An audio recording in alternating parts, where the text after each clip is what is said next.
Hello అండి, welcome back to dobbies den. ఎన్ని పచ్చళ్ళున్నా ఆవకాయని ఏ పచ్చడి రీప్లేస్ చేయలేదు కదా. అలాగే ఎన్ని రకాల ఆవకాయలు పెట్టుకున్నా ఇంకా కొత్త రకాలు కావాలనే అనిపిస్తుంది కదా. మరి ఈ వీడియోలో కారంతో పాటు కమ్మదనం కూడా ఉండేలా నోరూరించి నువ్వుల ఆవకాయని ఎలా పెట్టాలో చూసేద్దాం. అంతకంటే ముందు ఇంకా మన ఛానల్ని ఎవరైనా సబ్స్క్రైబ్ చేయకపోయి ఉంటే తప్పకుండా సబ్స్క్రైబ్ చేసి బెల్ ఐకాన్ క్లిక్ చేసి నోటిఫికేషన్స్ని ఆన్లో పెట్టేయండి. ఇంకా వీడియోలోకి వెళ్ళిపోదాం రండి.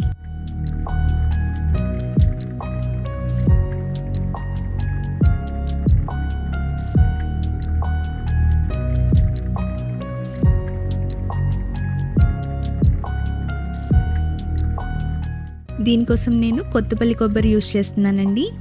మామిడికాయల్ని ముక్కలుగా కొట్టించక ముందే శుభ్రంగా కడిగి గుడ్డతో తుడిచి ఆ తర్వాత ముక్కలు కొట్టించుకోవాలి. ముక్కలు కొట్టించుకున్నాక జీడితో పాటు ఇలా టెంక మీద ఉన్న పొరని కూడా తీసి పొడిగుడ్డతో మళ్ళీ అన్ని ముక్కల్ని శుభ్రంగా తుడుచుకోవాలి. ముక్కలు కొట్టించాక కడగడం లాంటివి చేయకూడదండి. మనం ముందుగా కొన్ని రకాల పౌడర్స్ని రెడీ చేసి పెట్టుకోవాలండి. దానికోసం నువ్వుల్ని ఇలా మంచి గోల్డెన్ కలర్ వచ్చేలా వేయించుకోండి. ఇవి పూర్తిగా చల్లారాక మిక్సీ జార్లో వేసుకొని పల్స్ చేస్తూ పౌడర్ చేసుకోండి. నువ్వులు వేడిగా ఉన్నా లేదా కంటిన్యూస్గా ఎక్కువసేపు మిక్సీ పట్టినా నువ్వుల్లోంచి ఆయిల్ బయటకు వచ్చి ముద్దగా అయిపోతుంది.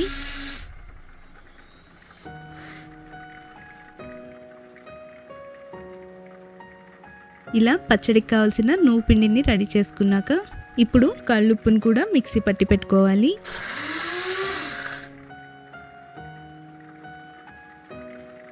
అలాగే ఇప్పుడు ఆవపిండి కోసం 2 స్పూన్లు ఆవాల్ని కూడా వేసుకొని మెత్తగా మిక్సీ పట్టుకోవాలి.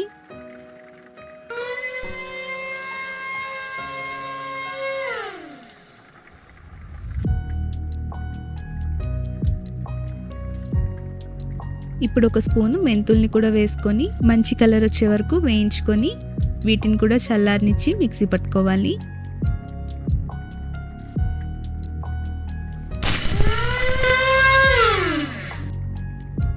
ఇప్పుడు మనం పచ్చడి పెట్టుకోవడానికి కావాల్సిన పొళ్ళన్నీ రెడీ చేసేసుకున్నాం. ఇప్పుడు మనం ముందుగా శుభ్రం చేసి పెట్టుకున్న మామిడికాయ ముక్కల్ని మెజర్ చేసుకోవాలి. ఏ కప్తో కొలిస్తే ఇవి 4 కప్పులు వస్తాయో అలా ఏదైనా కప్ మెజర్ తీసుకొని 4 కప్పులు కొలిచి పెట్టుకోండి. మామిడికాయ ముక్కల్ని ఇలా పై వరకు ఫుల్గా వేసి కొలుచుకుంటున్నాను. ఏ కప్తో అయితే మీరు మామిడికాయ ముక్కల్ని కొలుస్తున్నారో అదే కప్పుతో మిగతా ఇంగ్రీడియంట్స్ అన్నిటినీ కూడా మెజర్ చేసుకోవాలి. ఇప్పుడు ఇంకొక బౌల్లో 1 కప్పు కారాన్ని తీసుకుంటున్నాను. కారాన్ని కూడా మనం మామిడికాయ ముక్కల్ని ఎలా పై వరకు కొలిచామో అలాగే ఫుల్గా కొలిచి తీసుకోవాలి. ఉప్పుని మనం తీసుకునే కప్తో లెవెల్కి వేస్తే సరిపోతుందండి. మనం ముందుగా రెడీ చేసి పెట్టుకున్న నువ్వు పిండిని కూడా 1 ఫుల్ కప్ వేసుకోవాలి.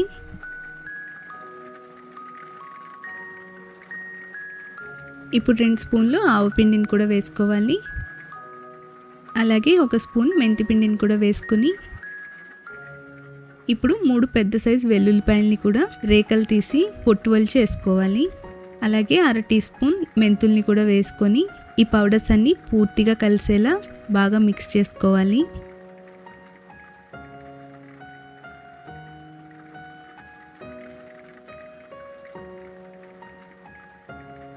ఇప్పుడు ఏదైనా కాస్త వెడల్పు బౌల్లో నువ్వుల నూనె వేసుకోవాలి.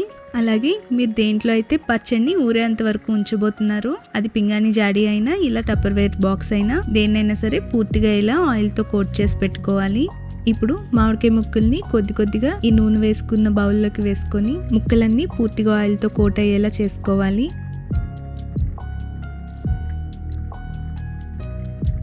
ఇప్పుడు ఈ ముక్కల్ని మనం ముందుగా రెడీ చేసి పెట్టుకున్న ఈ కారంలోకి వేసుకొని మామిడికాయ ముక్కలన్నిటికీ కారం పూర్తిగా పట్టేలా కలుపుకొని వీడియోలో చూపిస్తున్నట్టుగా ఈ పౌడర్స్తో సహా మనం ఆల్రెడీ గ్రీస్ చేసి పెట్టుకున్న కంటైనర్లోకి తీసుకోవాలి.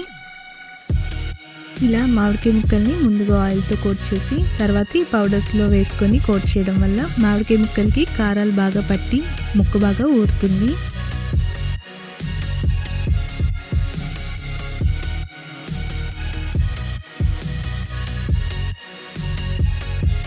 ఇలా మామిడికాయ ముక్కల్ని పూర్తిగా కోట్ చేసుకొని కంటైనర్లోకి తీసుకున్నాక మిగిలిన కారాన్ని పైన వేసేసుకోండి.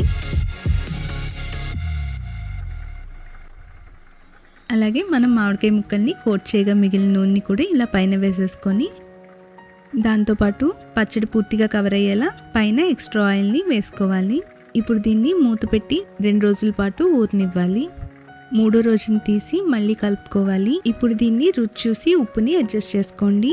మనం కొలత ప్రకారం వేసిన ఉప్పు దీనికి పర్ఫెక్ట్గా సరిపోయిందండి. పచ్చడి చాలా ఎక్సలెంట్గా కుదిరింది.